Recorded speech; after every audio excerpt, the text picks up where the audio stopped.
হরে কৃষ্ণ।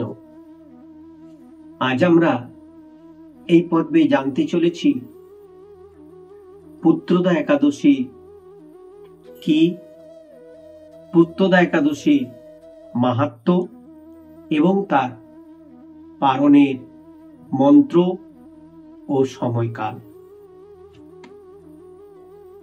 একাদশী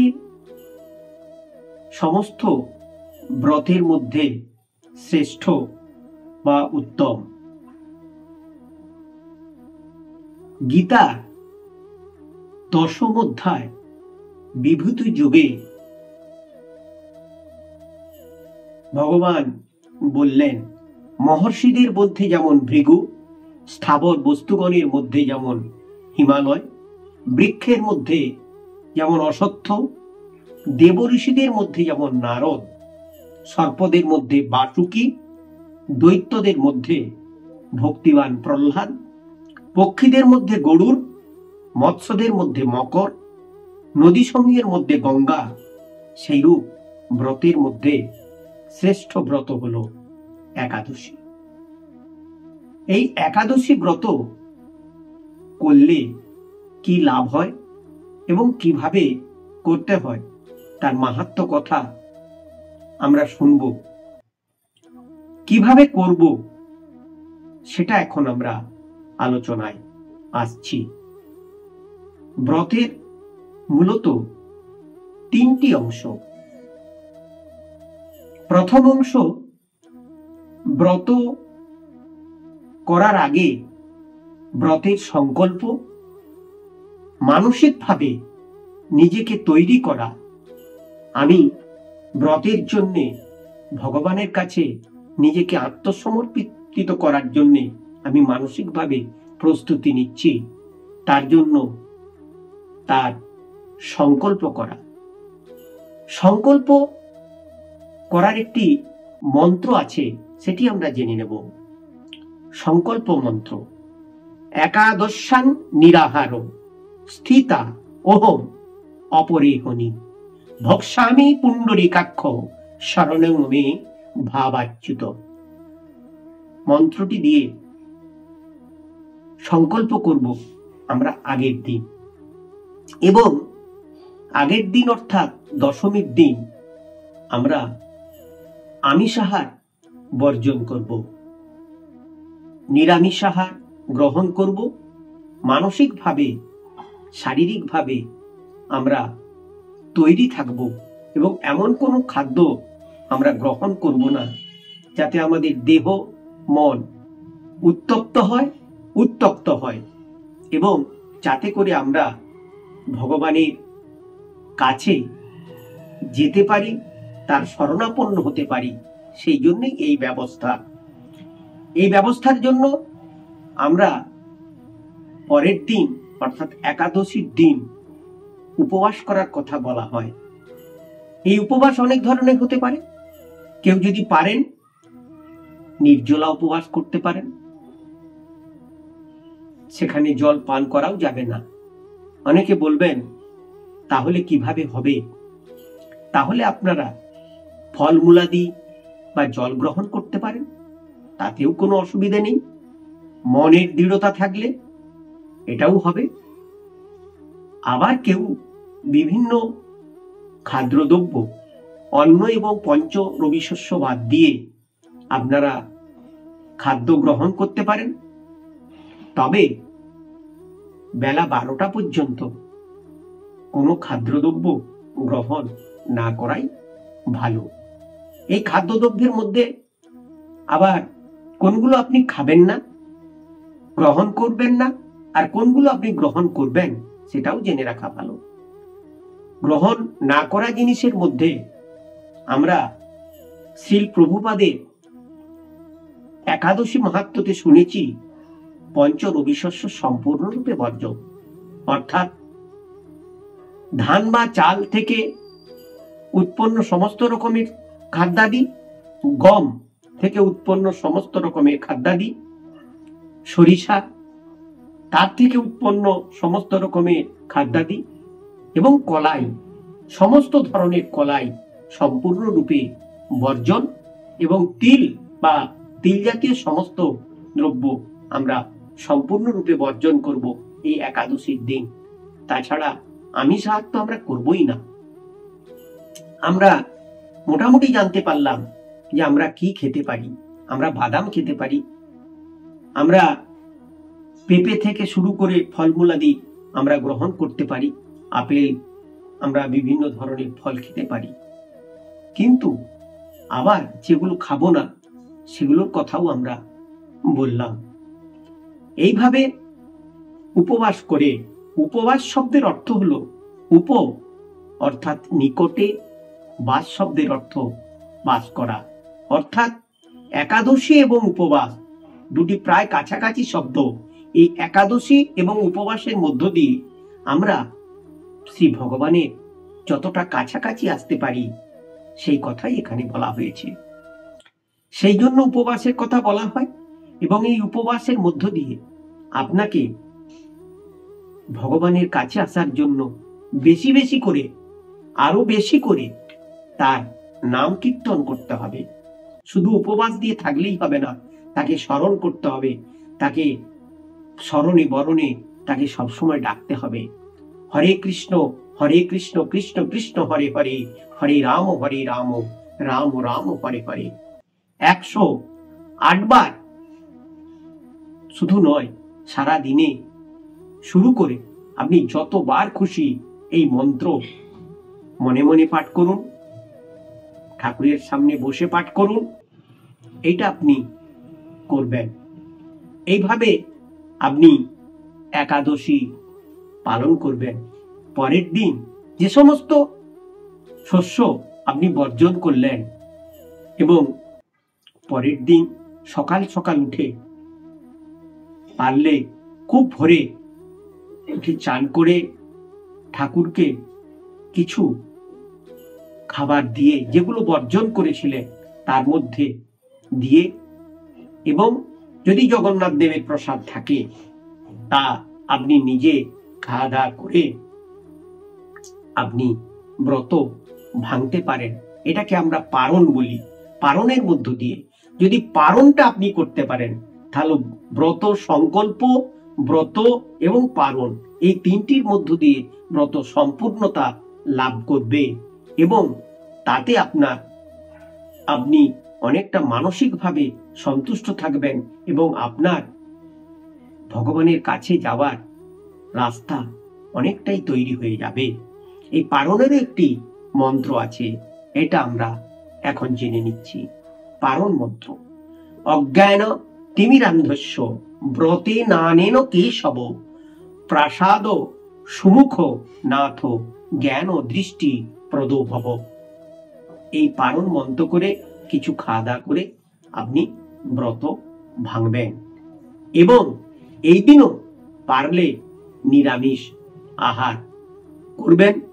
এইভাবে একাদশী ব্রত পালনের মধ্য দিয়ে আমরা এই উত্তম ব্রত এবং সর্বশ্রেষ্ঠ ব্রত হচ্ছে একাদশী, এই একাদশী ব্রত আমরা পালন করব।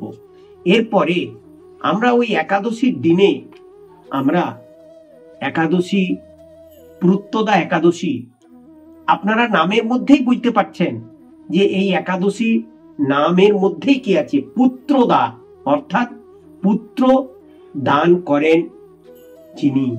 এই একাদশীর মধ্য দিয়ে আমরা পুত্রকে পেতে পারি, আমাদের সন্তান কুলের জন্ম হতে পারে এই একাদশী।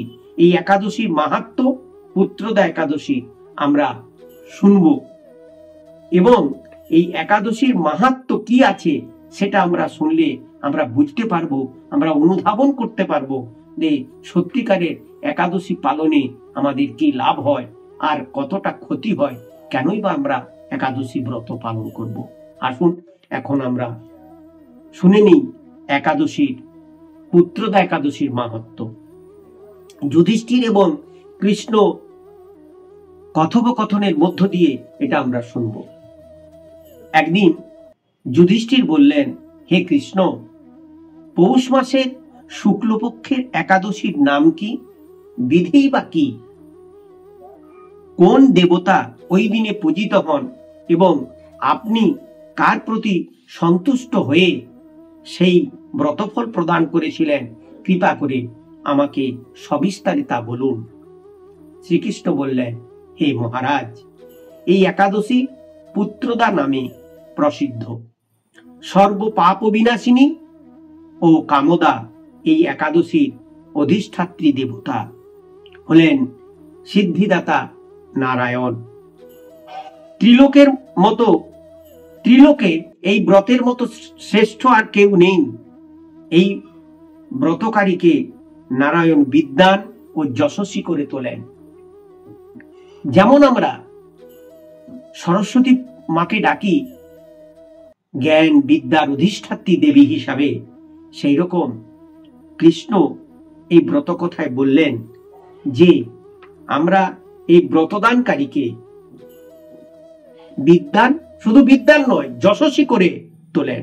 এখন আমার কাছ থেকে ব্রতের মাহাত্ম্য শ্রবণ করুন। ভদ্রাবতী পুরীতে সুকেতুমান নামে এক রাজা ছিলেন। তার রানীর নাম ছিল শৈবা। রাজ দম্পতি বেশ সুখেই দিন যাপন করছিলেন। বংশ রক্ষার জন্য বহুদিন ধরে ধর্ম কর্মের অনুষ্ঠান করেও যখন পুত্র লাভ হলো না, তখন রাজা দুশ্চিন্তায় কাতর হয়ে পড়লেন। তাই সকল ঐশ্বর্যবান হয়েও পুত্রহীন রাজার মনে কোনো সুখ ছিল না। তিনি ভাবতেন, পুত্রহীনের জন্ম বৃথা ও গৃহ শূন্য। পিতৃদেব মনুষ্য লোকের কাছে যে ঋণ শাস্ত্রে উল্লেখ আছে, তা পুত্র বিনা পরিশোধ করা হয় না। পুত্রবান জনে এ জগতে যশলাভ ও উত্তম গতি লাভ হয় এবং তাদের আয়ু, আরোগ্য, সম্পত্তি প্রভৃতি বিদ্যমান থাকে। নানা দুশ্চিন্তাগ্রস্ত রাজা আত্মহত্যা করবেন বলে স্থির করলেন, কিন্তু পরে বিচার করে দেখলেন আত্মহত্যা মহাপাপ। এর ফলে কেবল দেহের বিনাশ মাত্র হবে, কিন্তু আমার পুত্রহীনতা তো দূর হবে না। তারপর একদিন রাজা নিবিড় বনে গমন করলেন। বন ভ্রমণ করতে করতে দ্বীপ্রহর অতিক্রান্ত হয়ে রাজা ক্ষুধা তৃষ্ণায় কাতর হয়ে উঠলেন। এদিক ওদিক জলাদির অনুসন্ধান করতে লাগলেন। তিনি চক্রবাক, রাজহংস এবং নানা রকমের মাঝে পরিপূর্ণ একটি মনোরম সরোবর দেখতে পেলেন। সরোবরের কাছে মুনিদের একটি আশ্রম ছিল। তিনি সেখানে উপস্থিত হলেন। সরোবরের তীরে মুনিগণ বেদপাঠ করছিলেন। মুনিবৃন্দের শ্রীচরণে তিনি দণ্ডবত প্রণাম করলেন। মুনিগণ রাজাকে বললেন, হে মহারাজ, আমরা আপনার প্রতি প্রসন্ন হয়েছি, আপনার কি প্রার্থনা বলুন। রাজা বললেন, আপনারা কে এবং কি জন্যই বা এখানে সমবেত হয়েছেন। মুনিগণ বললেন, হে মহারাজ, আমরা বিশ্বদেব নামে প্রসিদ্ধ। এই সরোবরে স্নান করতে এসেছি। আজ থেকে 5 দিন পরেই মাঘ মাস আরম্ভ হবে। আজ পুত্রদা একাদশী তিথি। পুত্রদান করেন বলেই এই একাদশীর নাম পুত্রদা। তাদের কথা শুনে রাজা বললেন, হে মুনিবৃন্দ, আমি অপুত্র, তাই পুত্র কামনায় অধীর হয়ে পড়েছি। এখন আপনাদের দেখে আমার হৃদয়ে আশার সঞ্চার হয়েছে। এ দুর্ভাগা পুত্রহীনের প্রতি অনুগ্রহ করে একটি পুত্র প্রদান করুন। মুনিগণ বললেন, হে মহারাজ, আজ সেই পুত্রদা একাদশী তিথি, তাই এখনই আপনি এই ব্রত পালন করুন। ভগবান শ্রীকেশবের অনুগ্রহে অবশ্যই আপনার পুত্র লাভ হবে। মুনিদের কথা শোনার পর যথাবিধানে রাজা কেবল ফলমূলাদি আহার করে সেই ব্রত অনুষ্ঠান করলেন। দ্বাদশী দিনে উপযুক্ত সময়ে শস্যাদি সহযোগে পালন করলেন। মুনিদের প্রণাম নিবেদন করে নিজ গৃহে ফিরে গেলেন। ব্রত প্রভাবে রাজার যথাসময়ে একটি তেজস্বী পুত্র লাভ হলো। হে মহারাজ, এই ব্রত সকলেরই পালন করা কর্তব্য। মানব কল্যাণ কামনায় আপনার কাছে আমি এই ব্রত কথা বর্ণনা করলাম। নিষ্ঠা সহকারে যারা এই পুত্রদা একাদশী ব্রত পালন করবে, তারা শুধু পুত্র সন্তান লাভ করবে না, তারা পুত নামক নরক থেকে পরিত্রাণ লাভ করবে। আর এই ব্রত কথা শ্রবণে, কীর্তনে, অগ্নিষ্ঠম যজ্ঞে ফল পাওয়া যায়। ব্রহ্মাণ্ড পুরাণে এই মাহাত্ম্য বর্ণনা করা হয়েছে। হরে কৃষ্ণ। এতক্ষণ আপনারা শ্রবণ করলেন পুত্রদা একাদশী মাহাত্ম্য কথা। আপনারা বুঝলেন একাদশী পালনের নিয়ম এবং পুত্রদা একাদশী পালনে কি লাভ হয়। তাই এই পুত্রদা একাদশী পালনের শেষ যেটা নিয়ম আছে, পারণ, এই পারণ আপনারা সঠিক সময়ে করবেন এবং তার সময়টা আপনারা মনে রাখুন। মায়াপুর 6:20 থেকে 8:23, কলকাতা 6:18 থেকে 8:23, ঢাকা 6:43 থেকে 8:51, চট্টগ্রাম 6:34 থেকে 8:51, ইম্ফল 6টা থেকে 8:23, গৌহাটি 6:12 থেকে 8:23। আপনারা যথাসময়ে পারণ পর্ব শেষ করবেন এবং একাদশী ব্রতে সম্পূর্ণ ফল লাভের জন্য আপনারা সচেষ্ট থাকবেন। ভগবানের কৃপা লাভ করার জন্য আপনারা নিজেরা যেমন ব্রত পালন করবেন, পাশাপাশি আপনাদের পরিবারের সকলে, আত্মীয় স্বজন, বন্ধু বান্ধব, তাদের কাছে এই ব্রত কথা শেয়ার করুন। সকলে মিলে ব্রত পালন করুন এবং বছরে প্রথম এই পৌষ মাসের শুক্লাপক্ষীয় একাদশী, পুত্রদা একাদশী পালনের মধ্য দিয়ে সকলের মঙ্গল হোক। সবাই সুস্থ থাকুন, ভালো থাকুন, ঈশ্বরের কাছে এই প্রার্থনা করি। হরে কৃষ্ণ।